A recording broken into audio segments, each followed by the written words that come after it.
stream is transferring over. Here's the agenda. I'll share it with those on YouTube. Let me know if you can hear me, people of the internet on YouTube.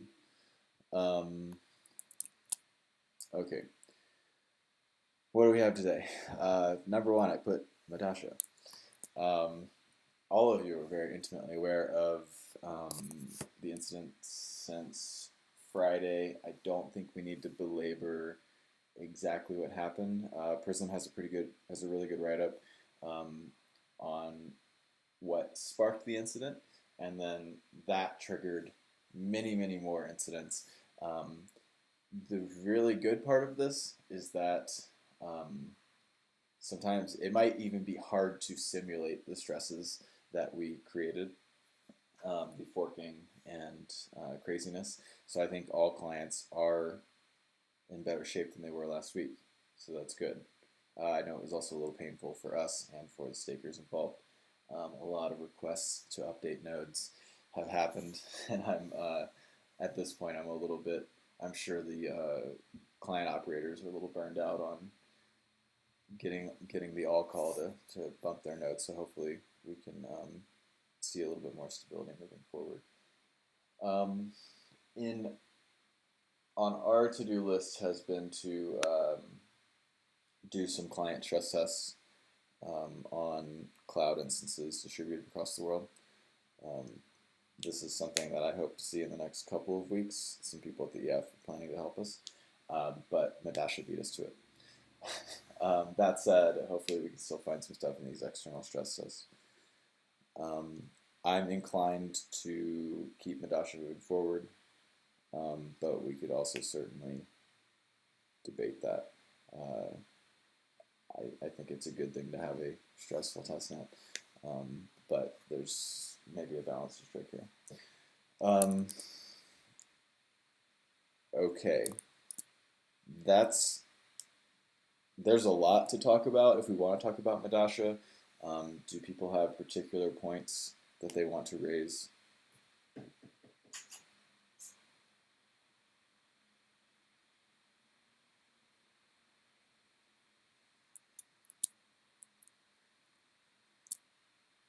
Okay. People that are watching this, we've been in incredibly active communication, so there's not a lot of information exchange to happen at this point, but I do plan on writing a blog post. I'm sure Ben's going to continue to keep us updated with his posts and clients as well. If you're a validator and you're listening to this, thank you. And early on in the testnet, and very likely early on in mainnet, you're going to have to keep your ear to the ground. You're going to have to watch what's going on and be pretty active. So thank you for updating your nodes and getting those releases out. We do have a minor release coming up. We're going to officially, the Solidity contract has been integrated into the repo, and that's going to be released. I believe there's also 2 additional gossip validations that were added that took 2 very cheap validations from the fork choice that were elevated to these gossip conditions to just prevent a couple of kind of invalid messages from being able to bounce around the network. In terms of testing, there is still some work being done on network unit testing. I think that there's a few clients integrated into this, and we're working on adding some more tests, which is nice. Hopefully we can catch some stuff. Some of the, something that I'm keen to get into there is some blocks by range requests with complicated databases. I think we saw some issues on testnet last week. And beyond that, testing continues on phase 1. Fork choice testing still does not exist in an official format, although it has been continued to be updated in the specs test repo. I know a couple of you are working on using that.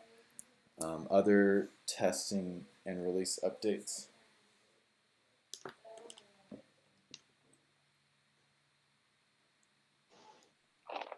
Yep, just a quick fuzzing update, Manny, if that's okay. Yeah, cool. Hey everyone. Since I gave an update on this call, what has been happening? We ran a community fuzzing initiative, got a lot of people from the community involved, which was good to see. So we basically got them to run our dockers that contain fuzzing targets for most implementations. And 4 people from the community identified bugs, which is good to see. So the latest round of bugs, let's see, we've got 3 bugs on Lodestar, including 1 memory exhaustion vulnerability that was found on the parsing. We found 1 overflow in the proposer slashing processing function on Nimbus. And for Teku, there was a crash that identified a lack of checks on validator indices in the attester slashing processing function, basically triggering and then handled index out of bounds exception. We've also made great progress on the structural differential fuzzing side of things. So we've revamped the differential part of Beacon Fuzz that we call Beacon Fuzz v2 in Rust. And we managed to identify a consensus-related bug affecting the batch verification of attestations on Prism. So basically that particular code path didn't check for empty attestation indices. We raised that with the Prismatic Labs folks, and they were super quick at producing a fix. So well done to everyone. Yeah, so we're continuing working on the structural differential fuzzing. Made some really great progress there, which is good to see. Next steps for us will be integrating Teku to Beacon Fuzz v2. So we currently have Prism, Lighthouse, and Nimbus running, looking at integrating Teku hopefully next week. We're going to deploy the state transition fuzzers on a dedicated cloud infrastructure, hopefully next week or the following week. And we'll also start attacking the networking side of things, starting from next week with Lighthouse. And yeah, that's pretty much it. Great. In terms of 0 to being complete, how would you say those structural mutators are? Are they semi-sophisticated? Is there still a lot of work to do there? So the stuff that I want to work on after integrating Teku and deploying the fuzzers is building our own custom mutators. So the way it works at the moment is we're basically leveraging this trait in Rust called the arbitrary trait that produces smart inputs, instructs the fuzzing engines to basically pass role bytes into proper structs, the types that we use in Eth2. So that's great. That's been a huge help in getting proper coverage, as you can imagine, instead of fuzzing raw bytes. So yeah, next step for us will be to work on custom mutators. So basically writing our own fuzzing engine. So ditching libfuzzer, honkfuzz, AFL, and the fuzzers that we've been playing with, and basically writing our own. So this will happen in parallel, as in we'll keep running these fuzzers. I'm sure we'll keep finding bugs, but at the same time, I think there's some room there to write our own. So to answer your question, I'd say it's kind of hard to say. Like I can't see an actual completion sort of threshold. It's more of an ongoing process. There's a bunch of other targets that I want to dig in as well. But for the structural differential part, after integrating Teku, will be really good. Yeah, cool. Thank you. Any questions from Eddie?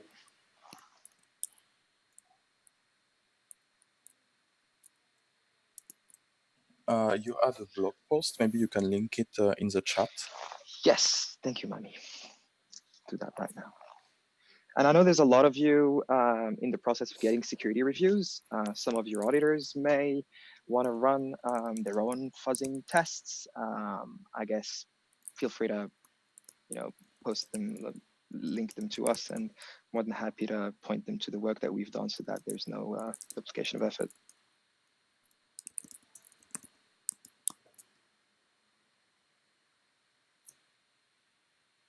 Great. Thank you. Other testing updates?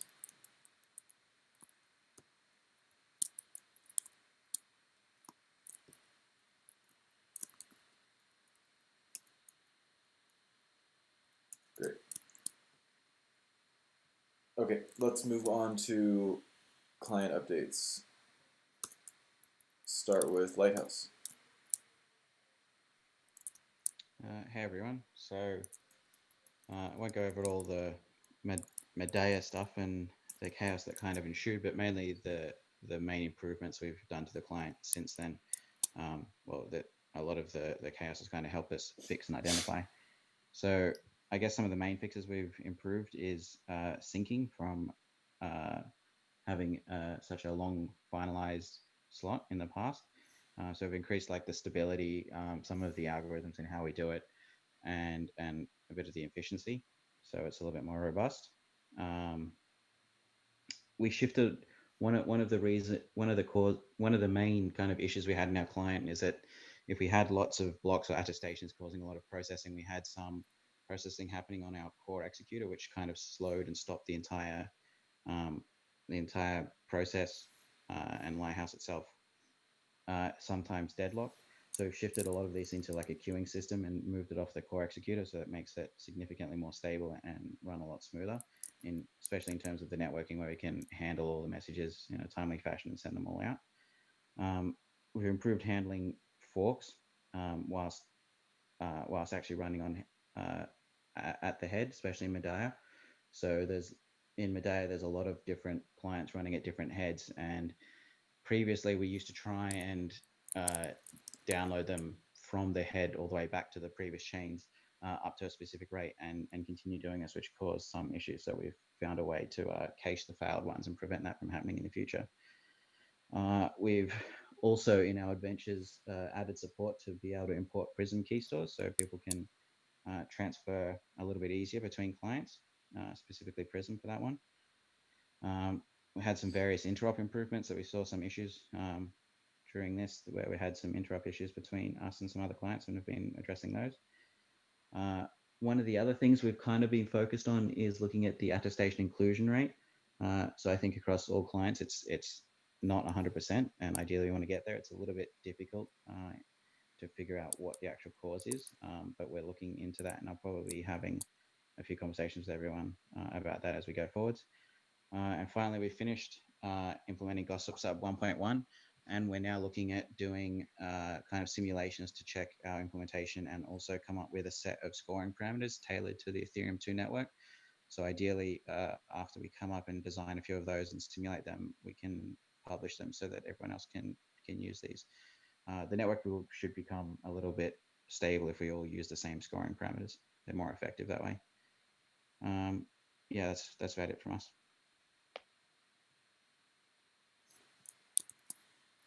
Great. Thank you, Age. Teku.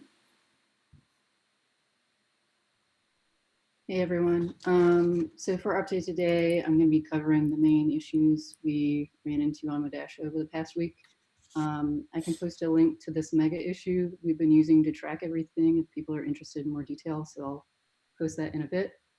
The first big issue we ran into is related to state regeneration. So we had not been persisting any hot states. We just keep an in-memory cache, and when states drop out, we regenerate them as needed by replaying blocks on top of the latest state that we do have in cache. The problem was that we didn't have any controls in place to limit this regeneration.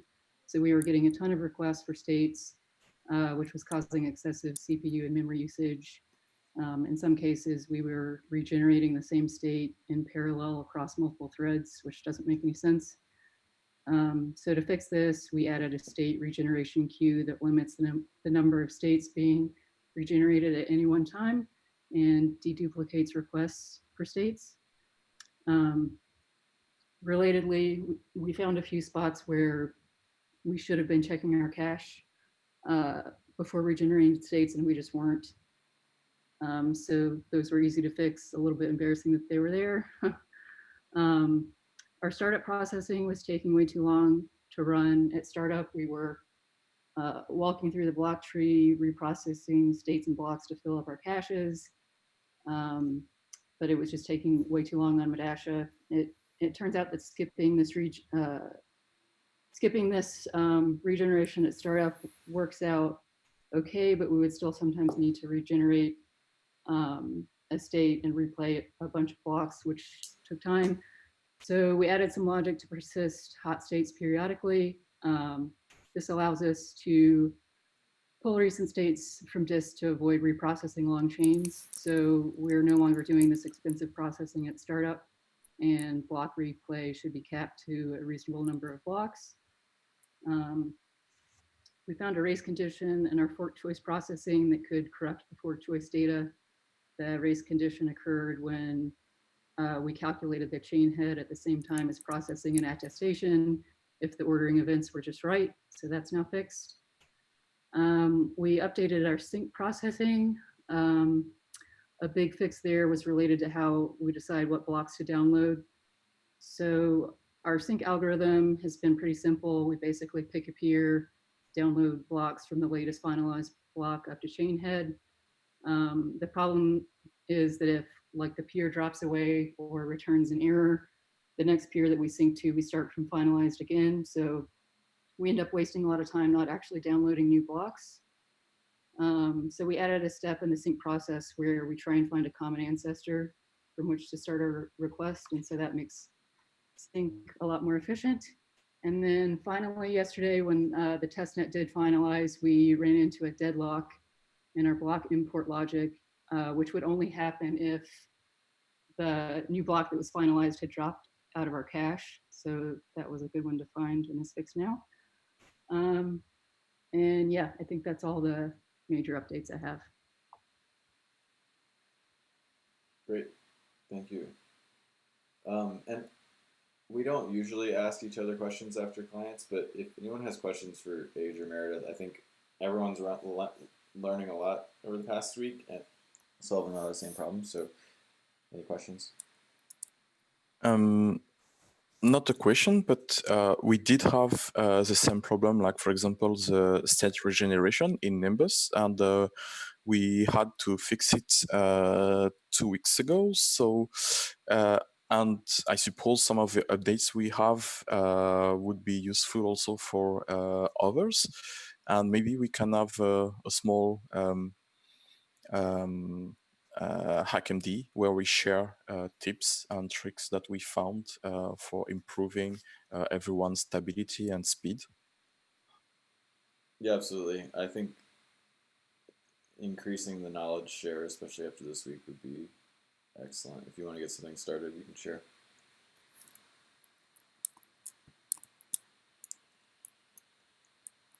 Okay, Prism. Hey guys, yeah, the last 5 days I think had more improvements than probably the last 6 months. I think, I think the biggest thing that helped us really sync to the chain head and help save a lot of validators that were running on Prism was our assumptions regarding kind of peers and basically determining the best branches from the peers. So we had some flawed assumptions around kind of like fork branches and network partitions, for example. So refactoring caches a bit to change the way they structure the cache keys helped a lot. Overall, like the peer scoring improvements that we had were saving us significantly. Basically, assumptions about like, are you requesting from good peers, or if most of the network is junk, are you just getting junk data?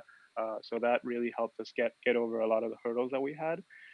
And yeah, so yesterday, similar to what Pekka mentioned, that once finality was reached, we did have an issue where we had an order of operations in which, we were saving all the states upon finality, but that happened before we were saving the finalized route. So that should have been done concurrently. So that led to people having to restart their nodes, given there was a context timeout in that operation that was so expensive. Overall, yes, seems like participation is teetering on the edge, but on the upside now, a lot more eager validators, people just excited to keep participating. Overall, the community's been extremely supportive. I think that's something that we want to highlight. Like everyone just really understands, like the implications of this, realizes just how big of an event it was, but also like how amazing it was that the teams were able to coordinate and basically reach finality once again. So that's something that's been the highlight, I guess, of the last few days. Yeah, I mean, there's a lot of other specific details about the code that we won't get into, but overall we're feeling a lot more confident just in the code over the last 5 days than we did I guess like over the last few months. So does your bug explain that after finality, where we had 67% of validators, we had only 20% participants? Yes, that's right. So basically, there was people were regenerating the states, and basically that routine ended because it hit a timeout, and basically we never saved the finalized route to disk. So it was leading nodes to basically be in a position where they were stuck and validators couldn't really do much. It was fixed by a restart in which the finalized route was indeed saved, and we deployed a fix to that as well. So yeah, that's what happened as well. A lot of peers were dropped from the network at that time. So that's, that created a lot of chaos. But we noticed that it recovered fairly well. I think by the end of the day, it was already up to 60%. So that was essentially a longer, due to the long stretch of non-finality, the cleanup operation at finality took much longer than expected and had implications because of that. Yeah, it took longer than expected, and we should have been saving the finalized route first. Should have been done concurrently. Sure. Any other questions for Raul? One more thing to cover. So we've been in touch with the Cloudflare team. So as you guys are aware, the rough time bug was kind of what catalyzed this whole situation. So essentially, there was one, we're using six different time servers for the rough time, and one of them was reporting, I think, a 24-hour offset. And since the rough time was taking the median of the responses, basically it was reporting a offset of 4 hours because we had 6 servers. And basically, yeah, that essentially caused all of the craziness and the mass slashings and everything. The team is aware of that, and Cloudflare is working on changing it to be a median or be more robust to these sorts of failures. But yeah, since then, basically, we're no longer adjusting the user's system time offset. We're just using system time, and basically giving them an FYI that their clock might be off. So that's kind of the direction that we're going in, just still giving them feedback, but not adjusting it in their interest. Gotcha. So yeah, it was using a mean, right? And now they're considering changing the protocol to use a median. Docker, do you have something to say? That's right. Yeah, I mean, just maybe a quick comment on this. If anyone's writing any guides, I think the good behavior for a validator whenever they query any time sources is not to do any automatic adjustment if there's a big difference to the local time. Yeah, for sure. Well, not even a small difference. I mean, the margin we have is a few seconds. I mean, it would be nice if you could automatically adjust sort of clock skews. So if you have a really small one, then I think it's not a good attack vector because nobody can really I mean, it's very hard to attack, but if you only adjust say a second per day or so, it would be detected way before it becomes a problem. But it would still be enough to stop because real-time clocks and computers aren't really that good typically. So if you don't do any adjustments, that's probably also a problem. Yeah, for sure, but for a pretty tight definition of small. Yeah, my definition of small is probably sub-seconds.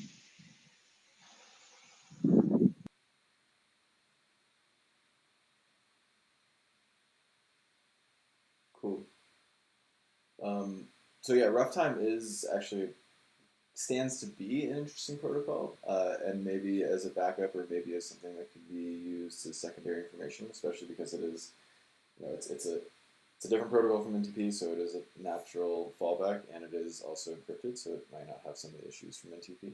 But my understanding of basic NTP configurations, this is based off of conversations with Aditya, is that you generally are using a nearby NTP server, so even if somebody's attacking that, it's hard to attack the entire global network if everyone else is using local NTP. But there's clearly a can of timing worms that can be opened, so something to think about more. Other questions for Raul or any other comments on time?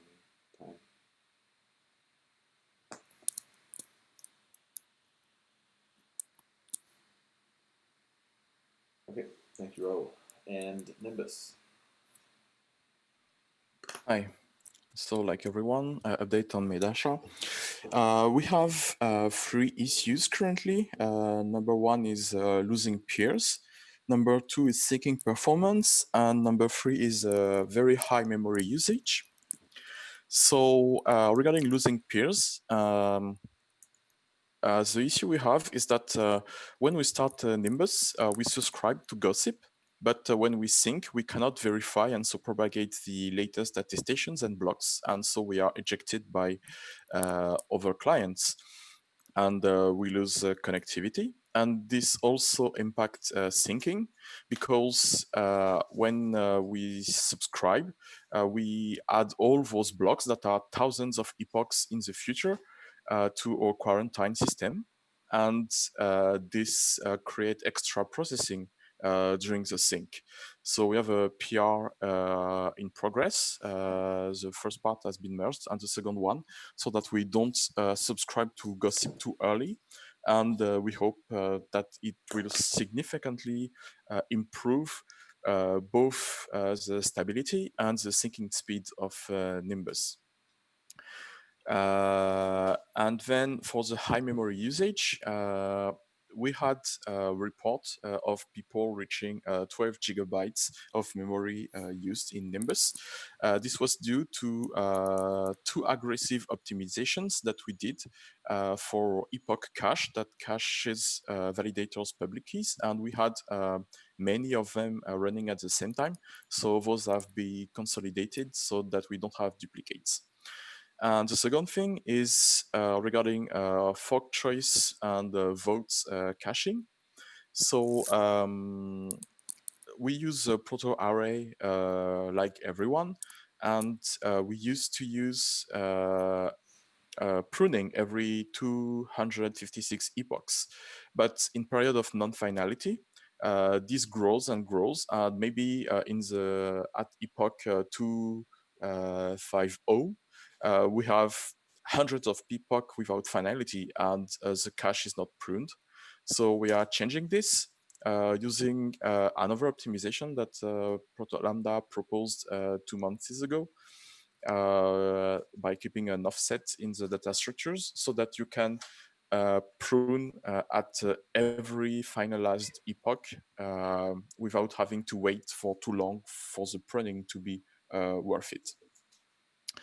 So besides those, we are also keeping maintenance of the multinet script, the one that were used in the old interrupt event, and we use that to create small testnets for now Lighthouse and Nimbus to debug specific gossip issues, and we are looking to add Prism in the future. And besides that, we are setting up a fallback so that if we have a critical Nimbus bug, we can change all our validators to other clients so that we do our part of keeping up to the 66.6% of validators. Great, thank you. And at least the nodes I've been monitoring, Nimbus is currently following ahead and reasonably attesting. Yes, so I think Zari can comment on that.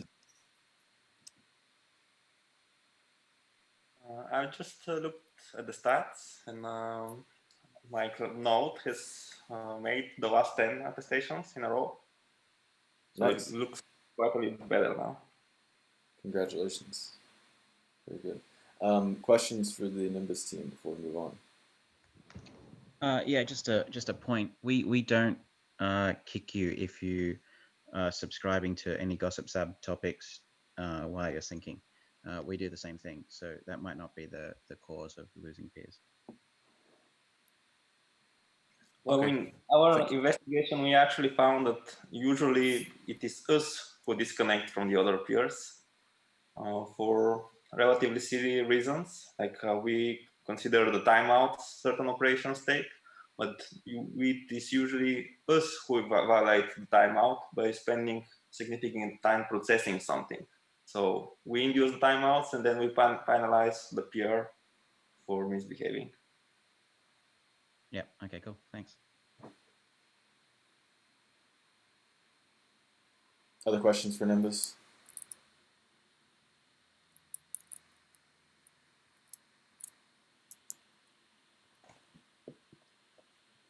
Okay. Trinity. Hi. The past couple of weeks, we've been working on rounding out some things with node operation. So we've added the ability to restore the fork choice context from the database, and we've also made some simplifications to the node's configuration.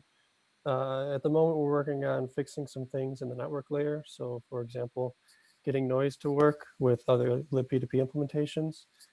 We're working on sync performance, and we are also in the process of splitting out the Eth2 components of Trinity into a separate repo. And that's basically it. Got it. Thank you. Lodestar. Hey, so past few days we put out a Lodestar update on Medium, kind of just discussing our Madasha progress, what happened at Genesis. And generally speaking, we were not able to sync to the head during this Madasha finality incident. I think just our syncing algorithms are just, and the code itself is just we need to have a deeper look at it. And so we would love to look at any HackMD that anyone puts together, but we'll be looking at what some other clients do for syncing, just and probably be looking at a larger refactor of that. We have had our gossip sub version 1.1 on ice, basically ready to go, but needing to be integrated into the JS libp2p ecosystem. And this week, it looks like maybe the end of this week, maybe tomorrow, or maybe beginning of next week, we'll be able to make cut a release in sync with a new JS libp2p release. A lot of interop tests, a lot of just more tests in general. So things are all looking good on that right now. We fixed a bug in DiskV5 that was probably the source of some of our peering issues, where we were sending back nodes at the wrong distance. And moving forward, one thing that we're looking at doing is integrating BLST, or swapping that out in our BLS library. Ideally, we would have something to switch between native code and a WASM built pure C implementation. I don't think they have the pure C implementation yet, but they said that that's the direction that they're thinking of going. So that's something that we'll be looking at when they put that out. And I think that's it for us. Thank you. Any questions for Cayman?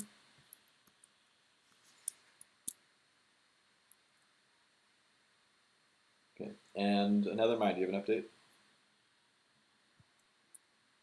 I'll say about resourcing. So we finally moved one more senior dev full time for the Ethereum 2. So I hope to progress much faster. So Łukasz is now on Ethereum 2 and will stay there for the next few months, I guess, full time. And so far he was working mostly on the Ethereum 1 deposits and so on. So it's just about catching up, but definitely will be much faster pace now, as previously we couldn't really allocate that much time to it too. Got it. Thank you.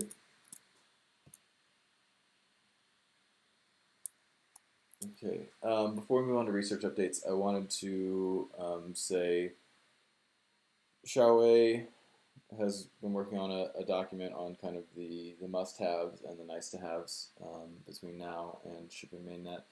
She shared that, I think, internally with most client teams seeking feedback, and we'll probably put that on GitHub to just have it in a more public fashion. Afri has a number of points here. Afri, would you like to address any of those today?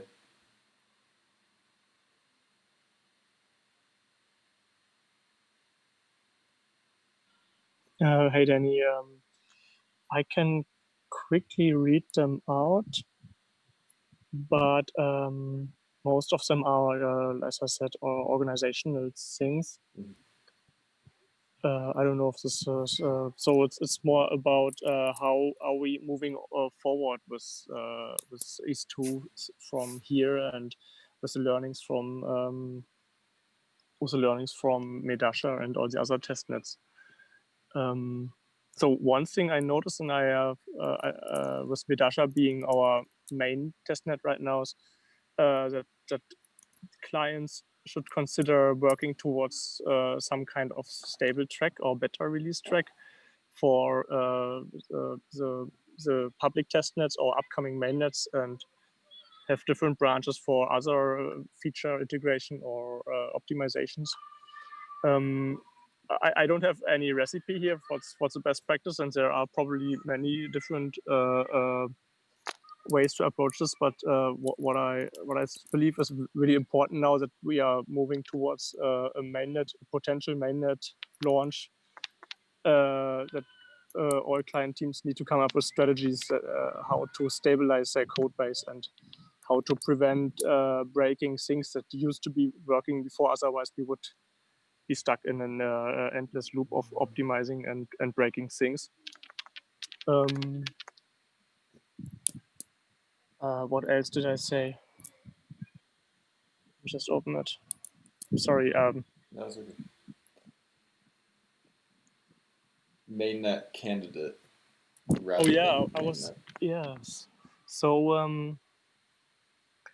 I mean, we always had this in mind that in case something goes wrong with the mainnet, that we could just basically restart it using the same deposit contract but different genesis time. And I was thinking a step backwards, that we just don't call it mainnet launch but mainnet candidate. So we do like a better release of a network launch that can be mainnet and that will use real Ether. But in case something goes terribly wrong, we can just say oops, and everyone who is making early mainnet ETH deposits should be aware that spending time on maintaining validators could be at their own risk of losing money on infrastructure and time maintaining it, but that they will not lose their deposits in case something goes wrong. So we can just reuse these deposits. So I was just playing around with how to frame this. What else was it? Oh yeah, and then I thought about what happens if we are beyond, but this might be like going too far for this call.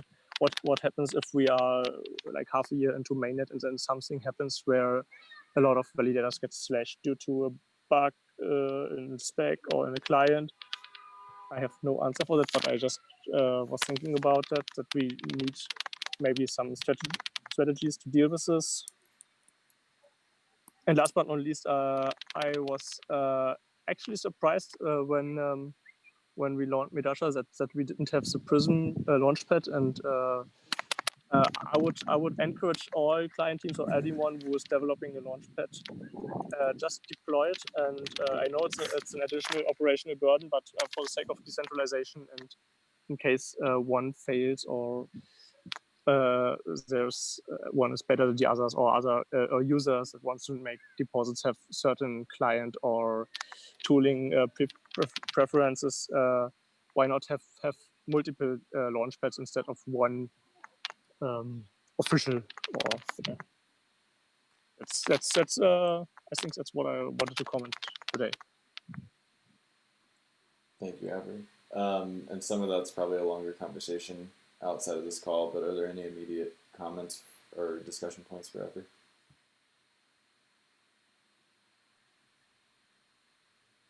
I mean, I think like yeah, we don't really want to encourage people to think that when anything goes wrong and there's a mass slashing, we'll just turn it back, because that just leads to complacency. That like, for example, with respect to distribution of validators, like among clients, So, I mean, I think it would actually be better to like raise the stakes somewhat and say like, well, if there is like a massive bug in one client and lots of people get slashed due to like all of them using the same client, then well, they shouldn't have done that. Yeah, it's a tough balance there.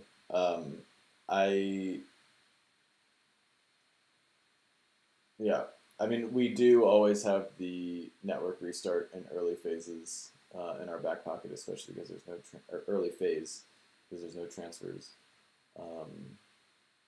The public framing around that is certainly debatable. Carl, do you want to give us a quick update on the status of Launchpad and where that's going? Yeah, so first of all, I think we've tracked down that bug that caused some people to have double deposits, so that's very good. We are slightly stuck waiting for available dev time, but that looks like that's being fixed as we speak, so that means we should have movement on that very soon. So excited to get moving on that again. Yeah, so that's all very good. In terms of your idea of Launchpad decentralization, Afri, definitely keen for that. Certainly in the long run, I think that's a smart move. But I think in the shorter run, it may be better just to have clients not have to focus on that. And we can maybe settle on some standards for what needs to be included or not and work from there, and rather try focus on having the tooling that people want supported in the Launchpad. If there is tooling that they feel like they're missing, I think that's probably an easier way of reaching what we need to reach. Yeah, well, in the short term. More than just clients maintaining their own Launchpad, I expect other entities to probably do so. For example, like my Ether wallet, or my crypto. There's two of them. Might very well support flows and things like that in the future. But yeah, I don't want to put that extra requirement on them today. I agree on that.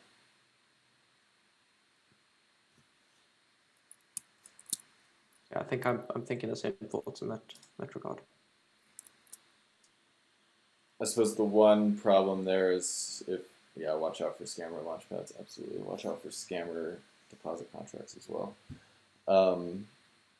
I think maybe the main issue in promoting that at this point would be, I think Prism has a pretty sophisticated launchpad, whereas others do not. So we might see some additional client asymmetries if we go that path.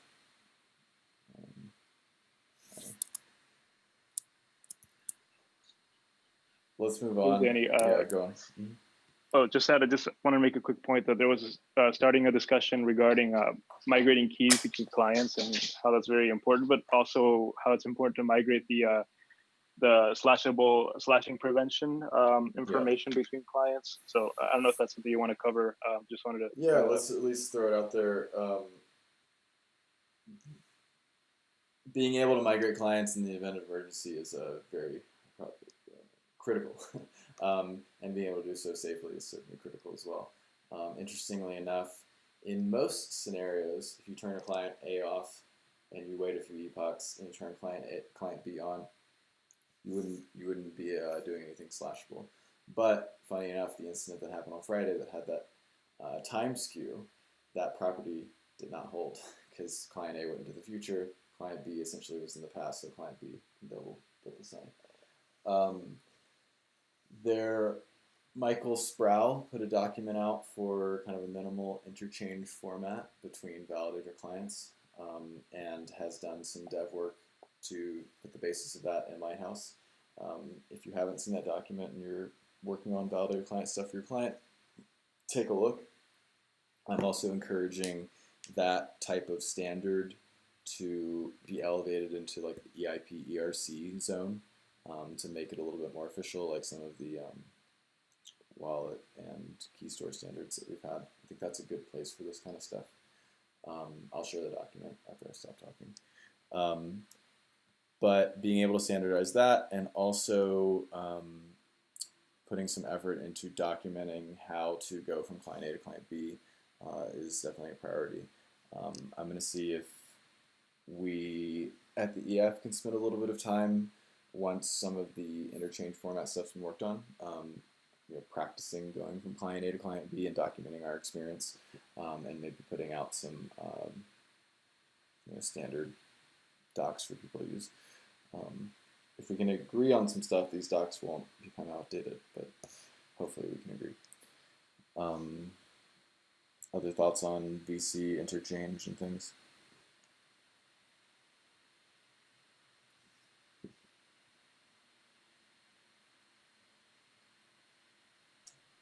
One thing that's tangentially related, in Prism at the moment, to what extent or are wallet stores being used? As in Jim's proposal in V2? Sure. So our structure is basically we utilize the derivation path where we keep it's account index, withdrawal key, validating key.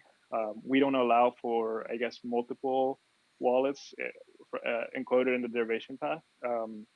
That's just the design that we decided to go with.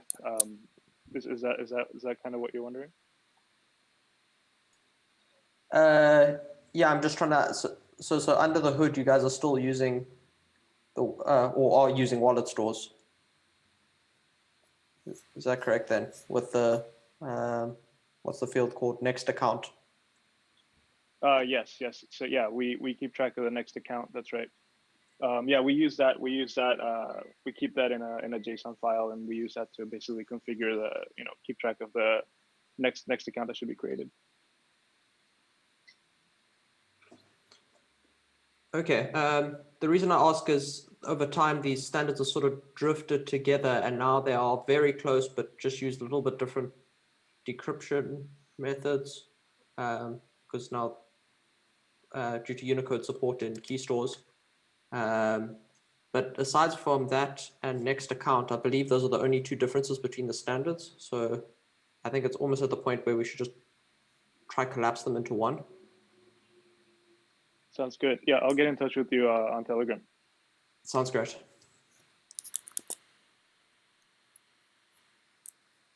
Cool. Reminder, I have a hard stop in 8 minutes, but I can make one of you the host, and you can go on. But let's try to move a little bit quickly. Any pressingly interesting research updates?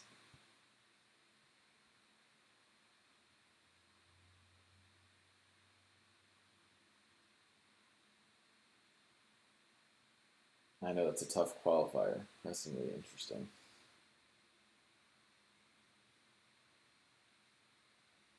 Okay, I'll keep the fun going in Discord and on ETH Research. Networking, so definitely important. Age and Proto met with some of the Protocol Labs guys to talk about tuning all these gossip sub v11 params, and some of that is going to be maybe some wise defaults, but ideally we can get some of these clients actually running in simulation framework and tune these a little bit more conscientiously. Yeah. I've got one point to raise. Please. So in the design of these scoring parameters, something we need to discuss comes up, which is clients subscribing to topics while they're syncing. I'm not sure how many people do that, specifically on the subnets as well, because if we're subscribed to topics while we're syncing, we can't verify the messages, and so you act as like a sync or a censoring node, and you stop propagating messages, which kind of degrades the network. So it would be ideal if we don't subscribe while we're syncing, if we don't really need to. And if we do need to, we need to modify the scoring parameters to allow it. Otherwise, nodes that subscribe while they're syncing are going to get bad scores, and their mesh in Gossip Sub is not gonna work. So I guess I'm kind of curious which clients are subscribing during syncing and to which topics, and is it necessary?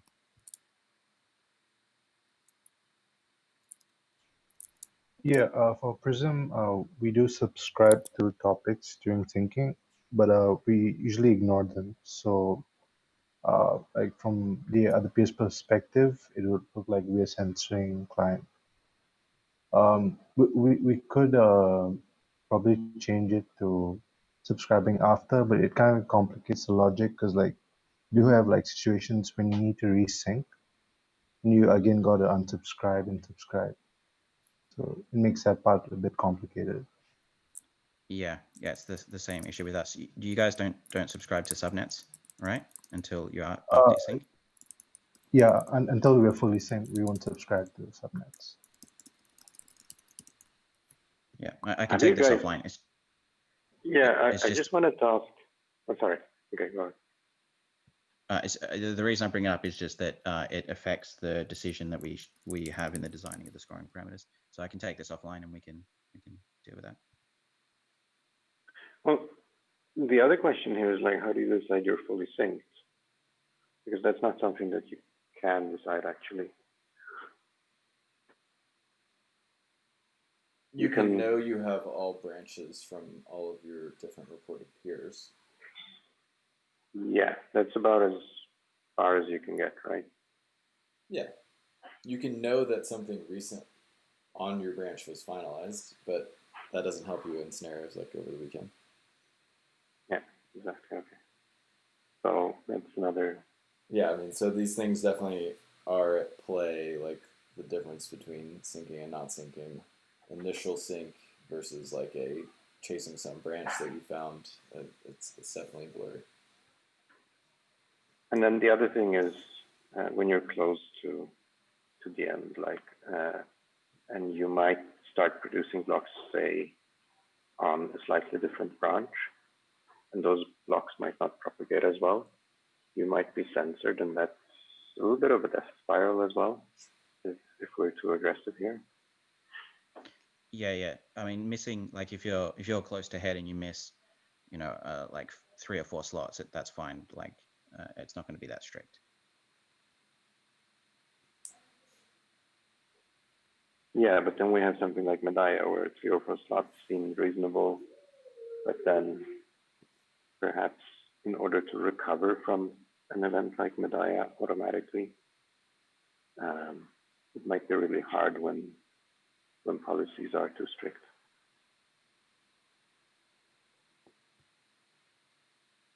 Yeah, definitely something to keep in mind as we investigate those policies, but probably not something to solve today. I have a hard stop at 3 minutes. Other networking items.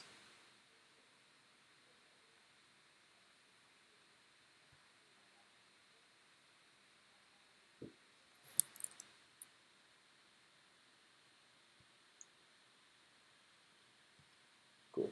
On the ETH R&D, let's see. Okay. As we discussed some of the V11 stuff, I think some of it might make it into issues, but try to use the networking channel on the ETH R&D Discord, just so it doesn't get lost in private chats. I think a lot of people are going to have a lot to say on some of this stuff. General spec discussion.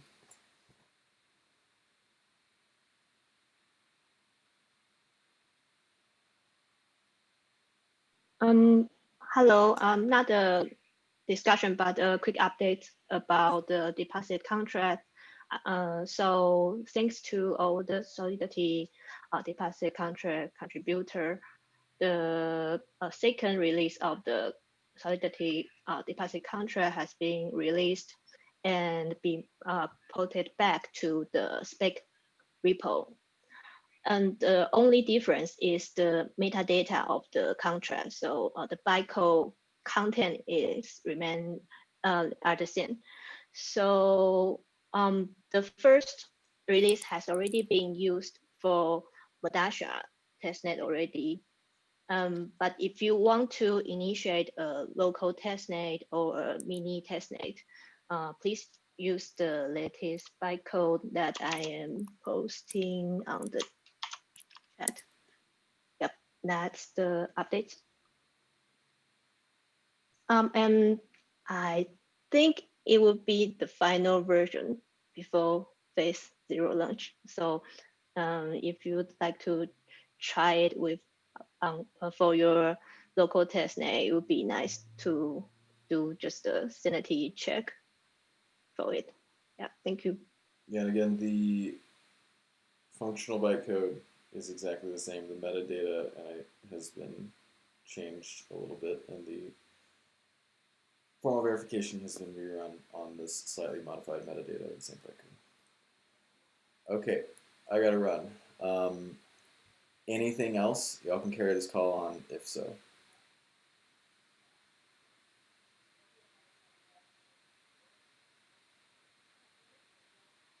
Okay, thank you for being timely. Lots of active conversations around Madasha. Please keep the information sharing high.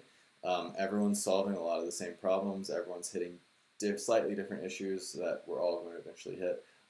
So reach out, talk to each other, share information. Thank you, everyone, and congratulations on stabilizing. Talk to you all soon.